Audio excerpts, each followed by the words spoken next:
Glasnow signs an extension with the Dodgers. Where will Yamamoto go? And what the hell's going on with Blake Snell? Hot stove coming.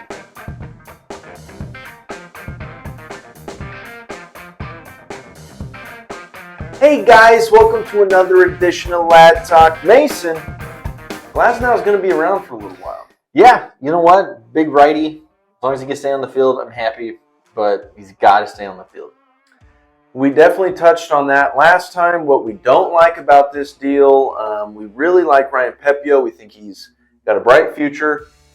Glasnow hasn't been able to stay on the field in his career. Yep. We're hoping he can turn that around. Guys, if you want to hear what we had to say about it, make sure you check out our last episode. And if you wouldn't mind, consider subscribing to the channel so you never miss any other episodes coming up. Pepiot, he's got really high spin rate on the fastball. Good stuff. Really high swing and miss rate.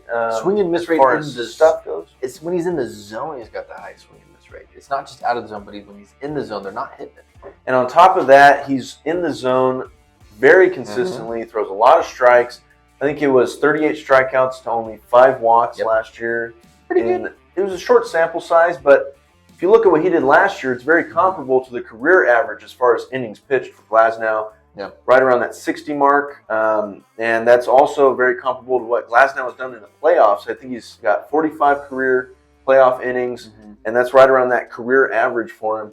Hopefully he can stay healthy and stay on the field. There was some news coming out that he finally feels like he's healthy. Yeah, there was an article in MLB where it kind of covered what he had said over a Zoom call to some press about signing with the Dodgers, and he was saying that his up and downs. It's been from the same injury that happened in 2019, and we think it was the UCL.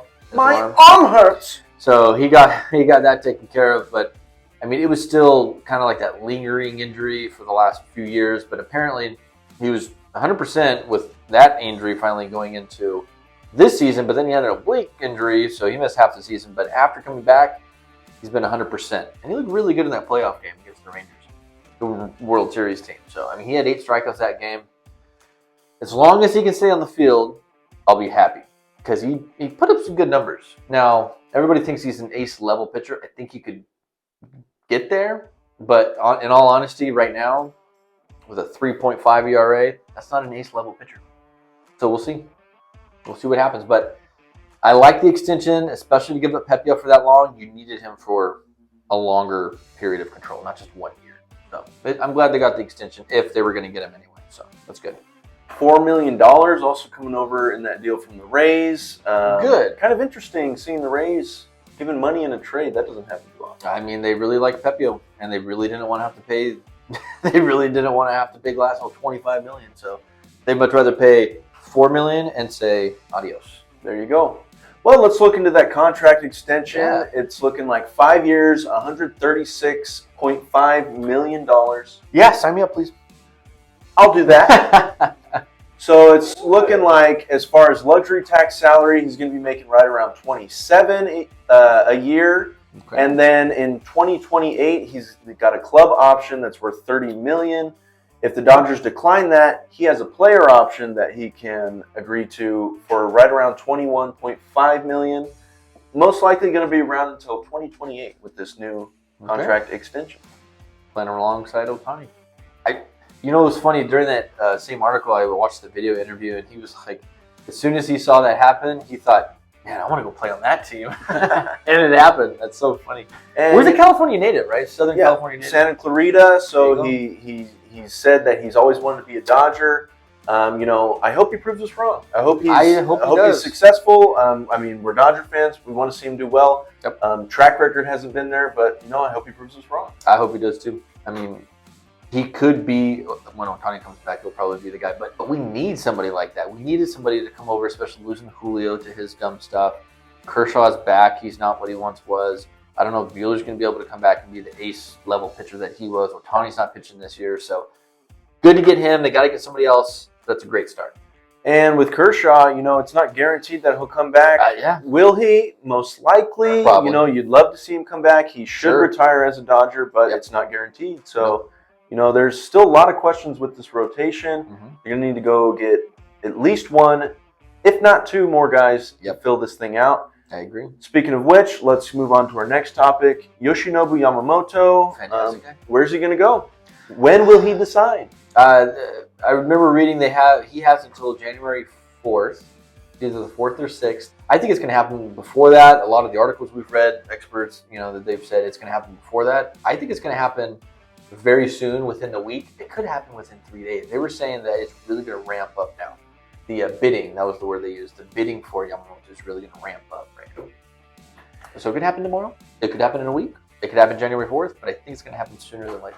And some of the teams being talked about as the front runners, you got the Yankees, the Mets, so big New York teams there, and the Dodgers are being named up there as well. You hear the Giants might be looking in on him a little bit. They just signed Jung-Hoo Lee out of Korea. Good pickup for them. So, where he ends up, we will have to see. Yeah, I don't know. I don't know where he wants to play. I would think he'd want to win, but there's a big, the big overshadowing story is, does he want to go to a team where he's going to be the spotlight, or does he want to play and be part of the spotlight? In my opinion, I don't want to go where I would win. And the Dodgers did use Ohtani as like come play with us. We played on Team Japan together. Come play with us. So, I don't know. We'll see. Hopefully, Ohtani was able to sway him a little bit towards the Dodgers. My only concern is it's going to be a lot of money for a guy that there's still some question marks about. We've seen that in the past with guys coming over from the NPB to the MLB.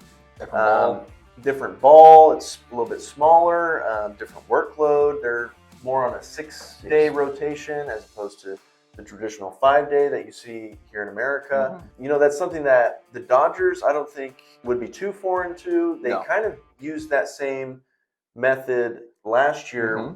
They would kind of use that bullpen day to give guys extra rest. So I think it's something they can do. But if they do go out and get Yamamoto, I don't think they can be done there. They're going to have to go out and get another arm on top of it. Yeah, I agree. I mean, he's going to be, they're saying $300 million. They said 2 to 3. I think it's going to be no less than 3.